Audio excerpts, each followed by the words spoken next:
नमस्कार, मी रुचिता. ॲग्रोनमध्ये आपल्या सर्वांचं स्वागत. कपाशीमध्ये रोपं जास्त लावली तर उत्पादन कमी होतं असं तुम्हालाही वाटतं का? पण थांबा, संशोधन काय सांगतं माहितीये?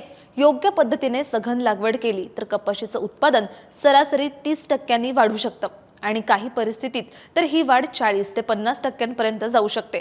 पण यासाठी फक्त रोपं जवळ लावून चालणार नाही, तर योग्य वेळेवर पेरणी, जमिनीप्रमाणे अंतर आणि योग्य लागवड तंत्र वापरणंही तितकंच महत्त्वाचं आहे. मग कधी करायची ही पेरणी आणि जमिनीनुसार किती अंतर ठेवायचं हेच आपण आजच्या व्हिडिओमधून जाणून घेणार आहोत. त्यामुळे व्हिडिओ शेवटपर्यंत नक्की बघा. सर्वात आधी पाहूयात पेरणीची वेळ. साधारणपणे कपाशीची लागवड 15 जून ते 30 जून या कालावधीत करायची असते. जास्तीत जास्त 10 जुलैपर्यंत लागवड पूर्ण करण्याचा सल्ला तज्ज्ञ देतात. पण यंदा कमी पावसाची शक्यता असल्यामुळे फक्त कॅलेंडर बघून लागवड करू नका.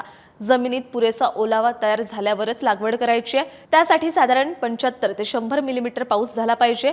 पेरणीची वेळ तर लक्षात आली, पण पेरताना आणखी एक गोष्ट लक्षात ठेवायची, ती म्हणजे कपाशीचं बियाणं आकारानं जरासं मोठं असतं, त्यामुळे त्याची पेरणी 5 ते 6 सेंटीमीटर खोलीवर करायची. पण खरी गंमत आहे ती लागवडीच्या अंतरात, कारण कपाशीमध्ये योग्य रोपसंख्या असेल तरच उत्पादन चांगलं मिळतं आणि हे अंतर तुमच्या भागानुसार आणि जमिनीच्या प्रकारानुसार बदलतं. जर मराठवाड्यासाठी कोरडवाहू शेतीत कपाशीचं 2 ओळीतलं अंतर 120 सेंटीमीटर आणि 2 रोपातलं अंतर हे 45 सेंटीमीटर इतकं ठेवायचंय, म्हणजेच 120 बाय 45 सेंटीमीटर अंतर ठेवायचंय.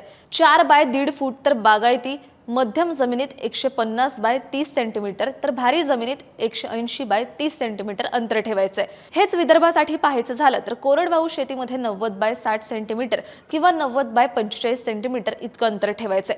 बागायतीमध्ये 120 बाय 90 सेंटीमीटर म्हणजे 4 बाय 3 फूट अंतर योग्य मानलं जातं. यानंतर आपण येऊयात पश्चिम महाराष्ट्र आणि खानदेशाकडे.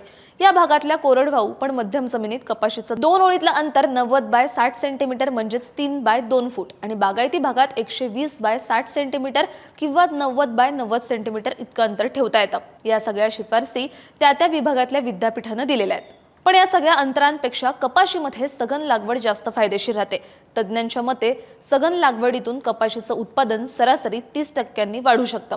मध्यम जमिनीत तर सघन लागवडीमुळे 40 ते 50% वाढ झाल्याचं संशोधनात दिसून आलंय. त्यातल्या त्यात कोरडवाहू भागात ही पद्धत खूप फायदेशीर ठरते. आता सघन लागवड म्हणजे काय? तर सघन म्हणजे कमी जागेत जास्त झाडं, म्हणजेच जवळ लागवड. पण याची लागवड करताना अंधाधुंद जवळ लागवड करायची नाहीये. संशोधन संस्थांनी जमिनीच्या प्रकारानुसार याचंही अंतर सांगितलंय. जर तुमची जमीन भारी खोल, काळी किंवा लाल असेल तर 90 बाय 30 सेंटीमीटर अंतर ठेवावं.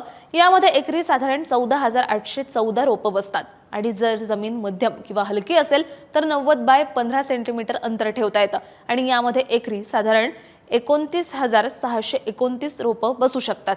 म्हणजेच काय, तर यंदा कमी पावसाची शक्यता लक्षात घेऊन कपाशीची लागवड करत असाल तर फक्त वाण निवडून चालणार नाहीये, तर योग्य वेळी लागवड, योग्य खोली आणि सर्वात महत्त्वाचं म्हणजे योग्य अंतर आणि सघन लागवड. ही माहिती नांदेड येथील कापूस संशोधन केंद्रातील डॉक्टर अरविंद पांड्यागळे आणि डॉक्टर पंजाबराव देशमुख कृषी विद्यापीठ अकोला येथील कापूस संशोधन केंद्रातील डॉक्टर संजय काकडे यांनी दिली आहे. तुम्हाला ही माहिती कशी वाटली आणि यंदा तुम्ही कपाशीचं कोणतं वाण लावणार आहात हे आम्हाला कमेंटमध्ये सांगायला विसरू नका. आणि अशाच शेतीविषयक आणि नवनवीन माहितीसाठी ॲग्रोवनला सबस्क्राईब आणि फॉलो करायला विसरू नका.